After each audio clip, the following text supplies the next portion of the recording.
नमस्कार दोस्तों, मैं गोनिया मैथ्स वाला तुम लोगों के सामने औसत का दूसरा भाग लेके आया हूँ, जिसमें आपको विभिन्न प्रकार के क्वेश्चन मिलेंगे जो एसएससी, रेलवे और बैंकिंग जैसे कई एग्जामों में आपको देखने को मिलेंगे। ऐसे क्वेश्चन या उनके ऊपर आधारित क्वेश्चन हैं और ये क्वेश्चन उन एग्जामों में पूछा गया क्वेश्चन है। और अभी तुम लोगों को पता भी है कि अभी रेलवे की एग्ज़ाम चालू है और एसएससी जीडी की एग्ज़ाम आने वाली है। और अभी कुछ दिन पहले एसबीआई क्लर्क का भी नोटिफिकेशन निकला है और अभी एसबीआई पीओ का भी नोटिफिकेशन निकला हुआ है। तो देर न लगाते हुए तुम लोगों ने अपना प्रिपरेशन चालू करना चाहिए।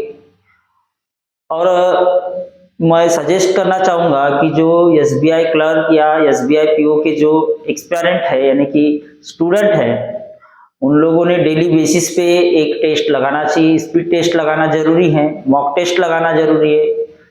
फुल मॉक टेस्ट अभी अगर आप नहीं भी देते हो, लेकिन टॉपिक टेस्ट में आपको स्कोर और आपके बेसिक चीजें ये क्लियर होना जरूरी है। तो समय न गवाते हुए आज का वीडियो उन स्टूडेंट लोगों के लिए हैं जो कहीं दूर दराज में क्लास नहीं लगा पाते और उनकी पढ़ाई कहीं ना कहीं थोड़ी सी ढीली हो जाती है। इसलिए आज तुम लोगों के लिए औसत का भाग नंबर 2 जो कि एग्जाम में पूछे गए क्वेश्चन हैं, तो आज देखते हैं। और यदि तुम लोगों को मेरा वीडियो ये पसंद आता है तो उसको लाइक करें, शेयर करें, सब्सक्राइब भी करें और अपने उन दोस्तों तक पहुंचाए जिनको इसकी जरूरत है या जो प्रिपरेशन कर रहे हैं। तो आज का पहला जो क्वेश्चन है ये इस प्रकार है कि 3 के पहले पांच गुणज का औसत कितना है। गुणज का मतलब क्या होता है कि जिससे मल्टीप्लाई हो या फिर उनके गुना में आ जाए। जैसे कि 3 का टेबल बोल दो तो पहले 5 गुणज कौन से होंगे, तो 3 का पहले 5 गुणज में 3 तो पहला नंबर होगा, दूसरा 6, तीसरा 9, चौथा 12 और पांचवा 15। इस तरीके से 3 के पहले 5 गुणज है ना। तो जैसे कि हमको औसत पूछा है, तो जब भी इस तरीके का गुणज अगर आता है तुम लोगों को और 3 का डिफरेंस अगर बोला है, तो सिंपल तरीके से तुम 3 का मल्टीप्लाई 3 से अगर करते हो तो तुमको बीच की वैल्यू, ये तो पहले 5 गुणज की बात हो गई, लेकिन अगर 7-8 हो गया तो थोड़ा सा मिसमैच हो जाता है। तो यहाँ पे याद रखना है कि जो बीच की वैल्यू जो होती है वही हमारा आंसर होता है, वही हमारा औसत होता है। और यदि तुम लोगों को ये समझ में नहीं आया, यहाँ पे देखो 3 का डिफरेंस है, यहाँ भी 3 का डिफरेंस है, यहाँ भी 3 का डिफरेंस है और यहाँ भी 3 का डिफरेंस है। जब डिफरेंस समान होता है तो बीच की जो संख्या होती है वो उसका औसत बन जाता है। और नहीं तो फिर क्या करना है, ये सभी संख्या का प्लस करना है और डिवाइड बाय 5 करना है। तो यहाँ पे तुम लोगों को दिख रहा है कि यहाँ पे 15 है, 15 में यदि अपन 12 जोड़ेंगे तो 27 हो जाएगा, 27 में 3 जोड़ेंगे तो 30 हो जाएगा, 30 में 9 जोड़ेंगे तो 39 हो जाएगा, 39 में 6 जोड़ेंगे तो 45 हो जाएगा। और 45 को यदि तुम 5 से भाग देते हो तो ये 9 बार भाग जाएगा। इसका मतलब हमारा ऑप्शन नंबर बी हमारा सही होगा। इस तरीके से तुम क्वेश्चन को बना सकते हो। आज का दूसरा क्वेश्चन इस प्रकार है कि 9 क्रमांगत संख्याओं का औसत। देखो यहाँ पे 9 क्रमांगत संख्याओं का औसत 20 है। अब क्रमांगत संख्या यानी क्या होता है, तो प्राकृत जो संख्या होती है वो होती है और प्राकृत संख्या में हमेशा 1 का गैप होता है। तो जैसे कि मैंने ये वाले क्वेश्चन में बताया था कि अगर कॉमन डिफरेंस अगर होता है तो बीच की संख्या हमारी क्या होती है, औसत। वैसे ही यहाँ पे 20 हमारा औसत है, इसका मतलब ये होगा, अगर 20 हमारा औसत है इसका मतलब ये होगा कि 20 जो है 20 की संख्या है और 9 क्रमांगत बोला है तो 4 संख्या इधर बढ़ा देंगे और 4 संख्या घटा देंगे तो हमको सबसे छोटी संख्या या सबसे बड़ी संख्या मिल जाएगी। तो यहाँ पे देखो, यहाँ 21, 22, 23, 24 टोटल कितनी संख्याएं होगी, ये 5 हो गई। अब घटाएंगे तो क्या आ जाएगा, 19, 18, 17 और 16। टोटल अगर संख्या आप देखते हो तो यहाँ पे टोटल संख्या है 9।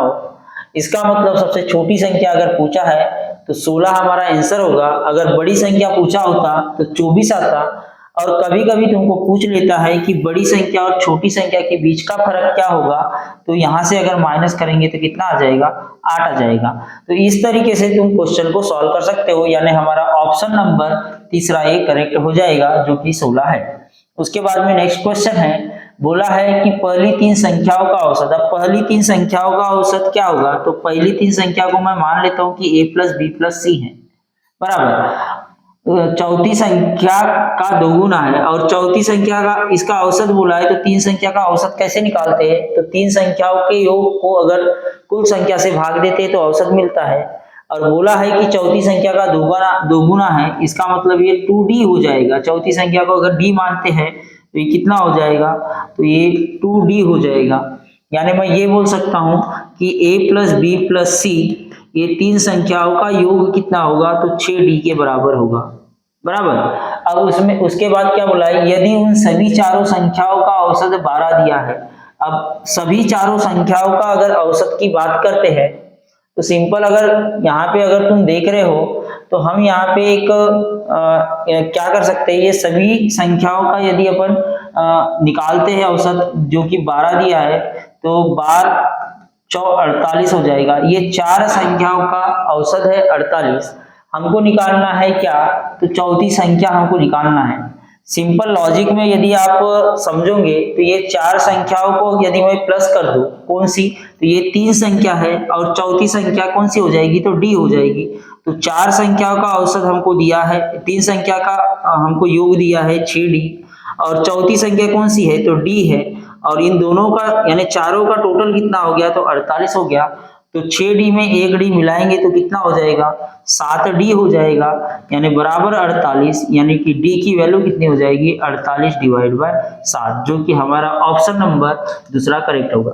या फिर तुम ऐसे सॉल्व नहीं कर रहे हो तो ये समझ लो कि d की जो वैल्यू है ये x है, ऐसे भी समझ सकते हो, या d जो है ले सकते हो कि d 1 है, तो ये जो है ये वाली संख्या कितनी होगी, तो तुम ऐसे भी बोल सकते हो 1b प्लस सी बराबर तीनों का औसत है, ये दो गुना है तो 2 लिख सकते हो, तो ये इधर जाके मल्टीप्लाई कर देगा, यानी abc बराबर कितना हो जाएगा 6।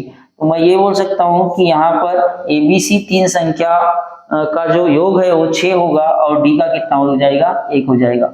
हमको चौथी संख्या पूछा है यानी कि d पूछा है, d का मान है 1 और दोनों का टोटल लगाएंगे तो 7 हो जाएगा, और उनका जो औसत है ये 12 है और 12 को 4 से मल्टीप्लाई करेंगे तो ये 48 हो जाएगा, यानी 48 डिवाइड बाय 7, ये हमारा करेक्ट आंसर हो जाएगा। तो इस तरीके से भी तुम क्वेश्चन को सॉल्व कर सकते हो या इस तरीके से भी क्वेश्चन को सॉल्व कर सकते हो, या फिर तुम इस क्वेश्चन को और शॉर्टकट में लेके जाना चाहते हो तो कैसे सॉल्व कर सकते हो, तो एकदम इजी तरीके से कर सकते हो। इसका औसत दिया है 12, 12 का मल्टीप्लाई 4 से करोगे तो 48 हो जाएगा। दोगुना बोला है तीन संख्या का, तो तीन संख्या का दोगुना होता है 6, और वो चौथी संख्या कौन सी होगी, तो 1 होगी, यानी कि 7वीं, तो 7 से इसको भाग दोगे तो भी तुम्हारा आंसर निकल के आ जाएगा। इस तरीके से तुम क्वेश्चन को सॉल्व कर सकते हो। नेक्स्ट क्वेश्चन करते हैं। नेक्स्ट क्वेश्चन बोला है कि 1 से 50 के बीच अभाज्य संख्याओं का औसत क्या होगा। अभाज्य संख्या क्या होती है, जिस संख्या को या तो उसी संख्या से भाग जाती है या फिर 1 से भाग जाता है, उस संख्या को अभाज्य संख्या बोला जाता है, जिसको इंग्लिश में हम प्राइम नंबर बोलते हैं। अब तुम लोगों को पता होना चाहिए कि 1 से लेके 50 तक ऐसी कितनी अभाज्य संख्या है, तो ऐसी 15 अभाज्य संख्या है।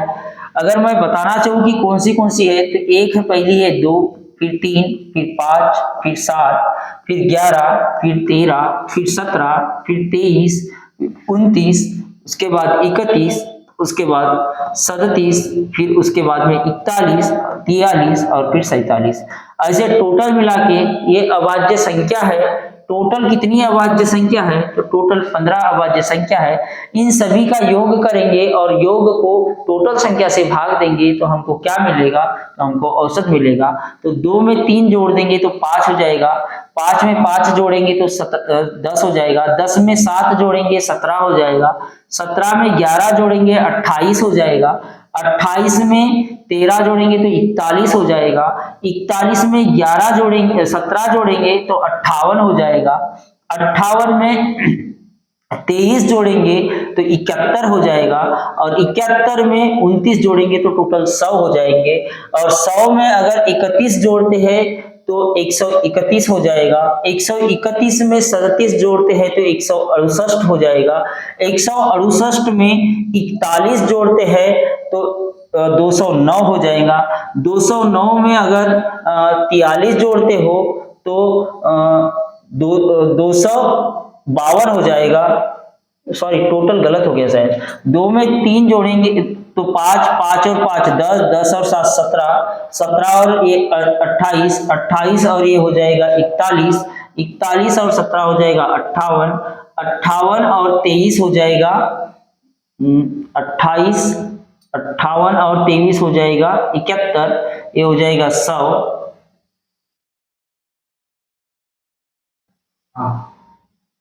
यहाँ पर हाँ, यहाँ पर एक संख्या मिसिंग है, 19 है, तो ये सभी का योग कर देते हैं। तो योग कैसे करेंगे, तो योग तुम लोग को जैसे भी जमता है वैसे कर सकते हो। 3 2 5, 5 और 5 10, 10 और 7 17, 17 और 11 हो जाएगा 28, 28 और 11 हो जाएगा 41, और 58, 58 में यदि 19 जोड़ते हैं तो हो जाएंगे 67, 58 77, 77 में 23 जोड़ते तो 100 हो जाएगा, यानी यहाँ तक हमको मिल जाएंगे 100। उसके बाद में देखो ये हो जाएंगे 20, 20 में 4 जोड़ेंगे 40 जोड़ेंगे तो 60, 60 में 40 जोड़ेंगे तो 100, 100 में 40 जोड़ेंगे तो 140, 140 में यदि 30 जोड़ते हैं तो कितना हो जाएगा 170, 170 में अगर 30 जोड़ते हैं तो हो जाएंगे 200, यानी पहले 100 फिर 200। उसके बाद में 9 में अगर 7 जोड़ते हैं तो 16, 16 में 19, 19 और एक 20, 20 में 7 जोड़े 27 और एक 28, यानी टोटल मिला के तुम्हारे पास में जो नंबर आएगा वो 328 इनका योग आ जाएगा। तो 328 को यदि हम 15 से भाग देते हैं तो हमारा आंसर निकल के आ जाएगा। तो भाग देना है तो इस तरीके से भी देख सकते हो आप लोग, 32 भागीला 15, तो भाग देना है 15 दूनी 30, बच गए कितने 2, 8, 15 एकम 15, बच गए कितने, तो यहाँ 3 और यहाँ 1 13, पॉइंट लगाएंगे 0 हो जाएगा, 13 8 120 होता है, बच गए 10, पॉइंट है 0 लगा सकते हैं, 13 सका 90 होता है, फिर 10 बचा, 13 सका 90, यानी हमारा जो आंसर आएगा। अब देखो यहाँ पे अप्रोक्सीमेट वैल्यू दिया है, याद रखोगे कि जब भी इस तरीके की वैल्यू देते हैं तो यहाँ पे एक बढ़ जाता है, यानी कि ये 6 6 ऐसे चलेगा, तो यहाँ स्टॉप करने के लिए एक संख्या को बढ़ा दिया जाता है, यानी हमारा जो करेक्ट आंसर हो जाएगा ऑप्शन नंबर पहला हो जाएगा। इसके बाद में नेक्स्ट क्वेश्चन करते हैं।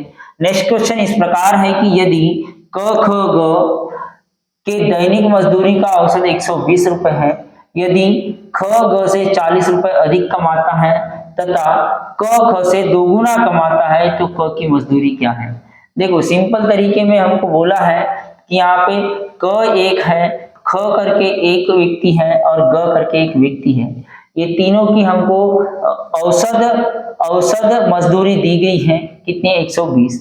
सबसे पहले यहाँ से याद रखना यदि से कि ख जो है ग से 40 रुपए अधिक कमाता है, तो मैं ये बोल दूं कि ग जो है x कमाता होगा तो ख कितना कमाएगा, तो ये x प्लस 40 रुपए कमाएगा, और तथा क ख से दोगुना कमाता है, इसका दोगुना करेंगे तो ये 2x हो जाएगा और ये प्लस 80 हो जाएगा, और ये तीनों मिलकर कितने कमाते हैं तो 120, और इनटू कितना औसत है उनका, तो 3 से मल्टीप्लाई करेंगे, 120 औसत है 3 से मल्टीप्लाई करेंगे, योग निकल के आ जाएगा।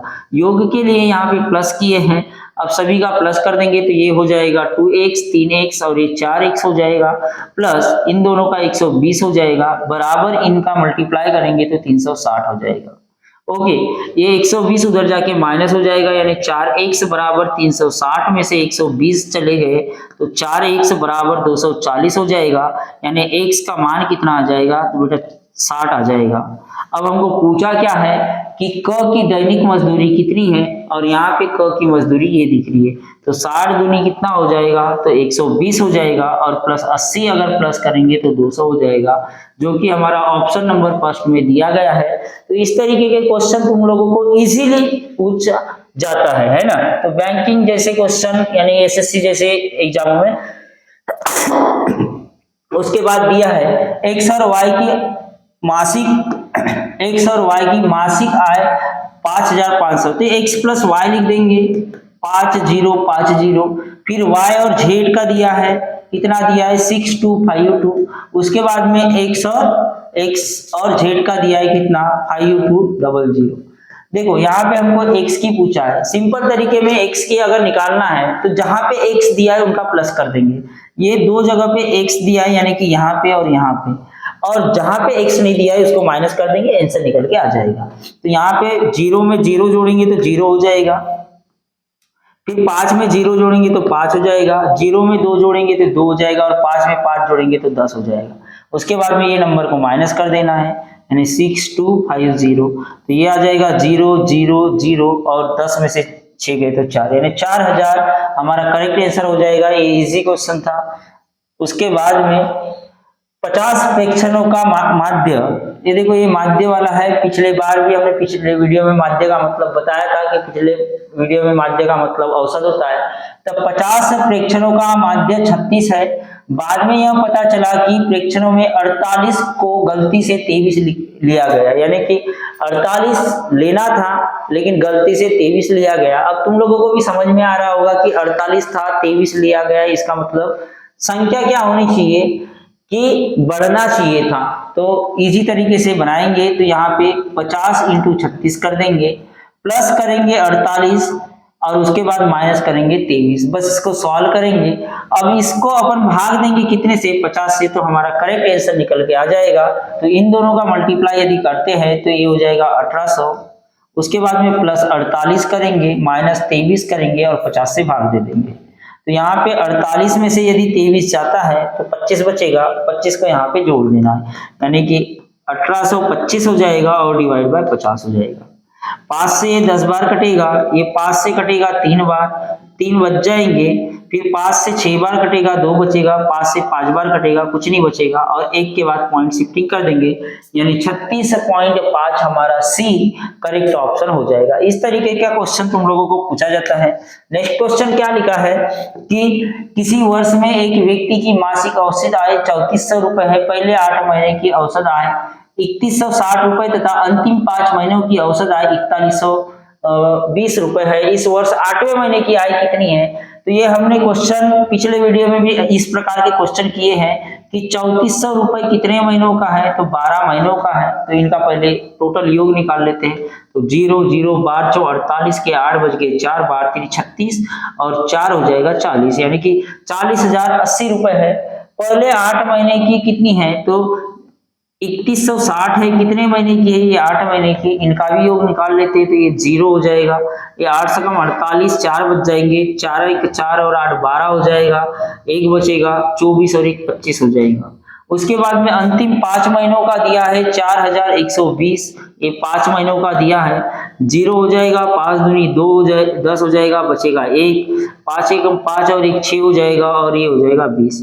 ये देखो यहाँ पे तुम लोग को समझ में आ रहा होगा कि 8 5 कितना हो रहा है 13, यानी 1 महीना रिपीट हो रहा है।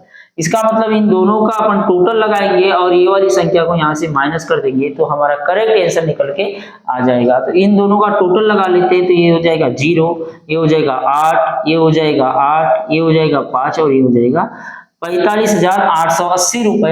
यहाँ से 40,800 को यदि माइनस करते हैं तो हमारा करेक्ट आंसर निकल के आएगा 0, यहाँ बच जाएगा 8, यहाँ आ जाएगा 0, यहाँ आ जाएगा 5 और यहाँ आ जाएगा 0, यानी कि 5,080 रुपए जो कि हमारा पहले ऑप्शन में दिया गया है। तो ये हमारा करेक्ट आंसर हो जाएगा 5,080।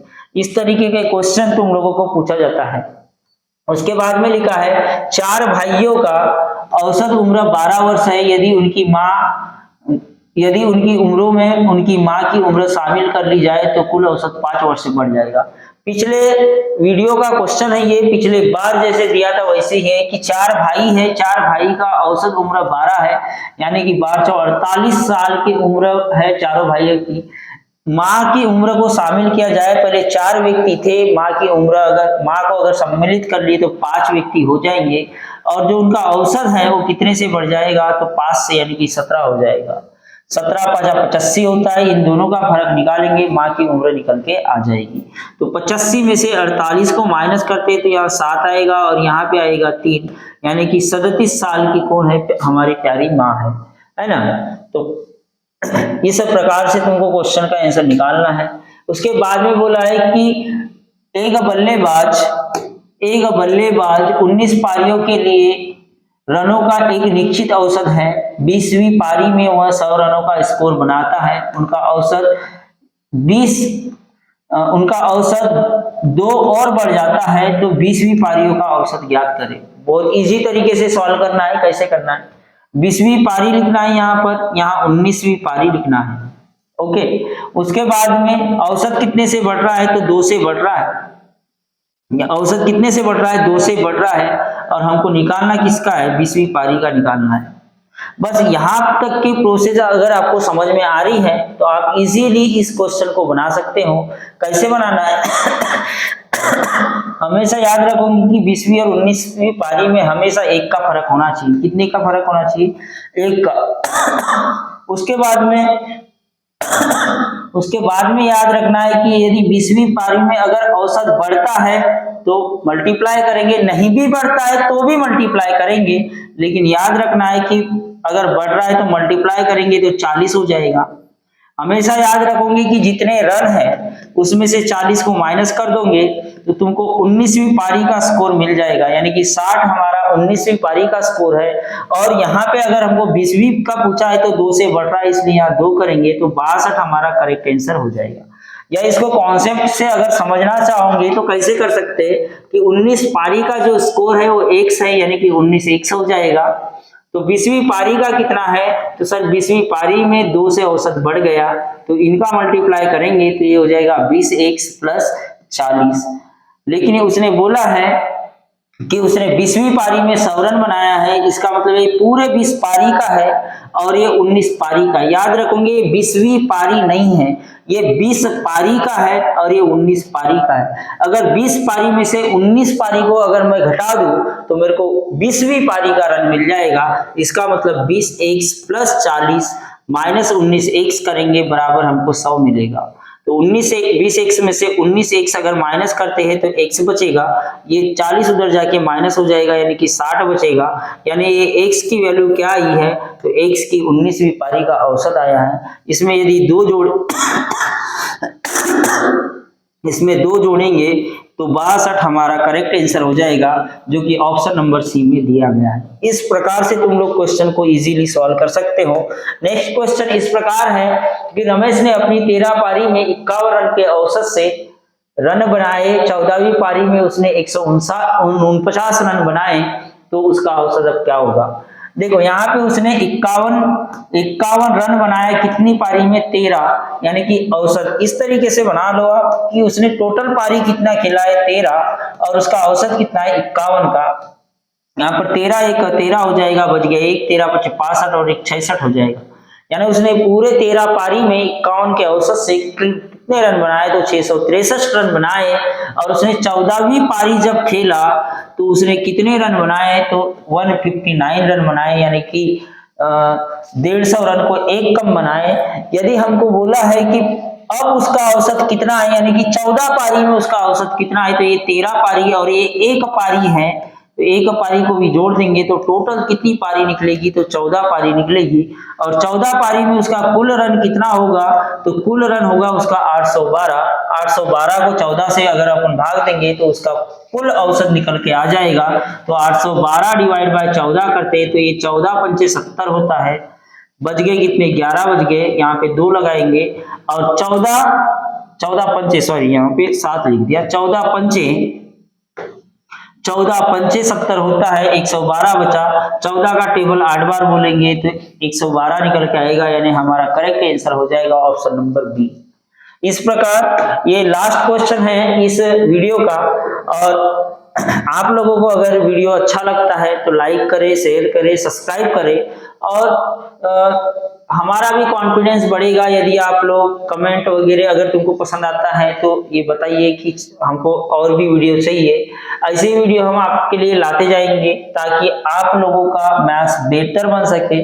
और इस बार जो एग्जाम हुई है जैसे कि रेलवे की हुई है, कोशिश करेंगे कि वहां पे जो क्वेश्चन हुआ है उसी प्रकार के क्वेश्चन को हम फ्रेम कर पाए और जो क्वेश्चन जैसे क्वेश्चन पूछ रहे हैं वैसे ही क्वेश्चन को लाए। तो नेक्स्ट वीडियो में जरूर हम कोशिश करेंगे कि जैसा क्वेश्चन आया था उसी प्रकार का क्वेश्चन को हम लेकर आएंगे। तो 8 व्यक्तियों की औसत आयु 2 वर्ष बढ़ जाती है जब उनमें एक व्यक्ति जिनकी आयु 24 वर्ष के स्थान पर नए व्यक्ति को लाया जाता है। नए व्यक्ति के जब कभी भी ऐसा क्वेश्चन पूछेगा कि एक व्यक्ति के जगह पे दूसरे व्यक्ति को लाया गया है और औसत बढ़ गई, तो याद रखोगे कि 8 व्यक्ति थे, 8 व्यक्ति का कितना से औसत बढ़ी है 2 से, तो 2 से मल्टीप्लाई कर देना है 16 हो जाएगा। और जितने आयु का व्यक्ति के स्थान पर कोई व्यक्ति आए यानी कि जो 24 दिया है उसको यहाँ पे जोड़ देंगे, यानी हमारा करेक्ट आंसर हो जाएगा 40, जो कि ऑप्शन नंबर बी में दिया गया है। इस प्रकार से तुम लोग क्वेश्चन का आंसर निकाल सकते हो और इजी तरीके से निकाल सकते हो।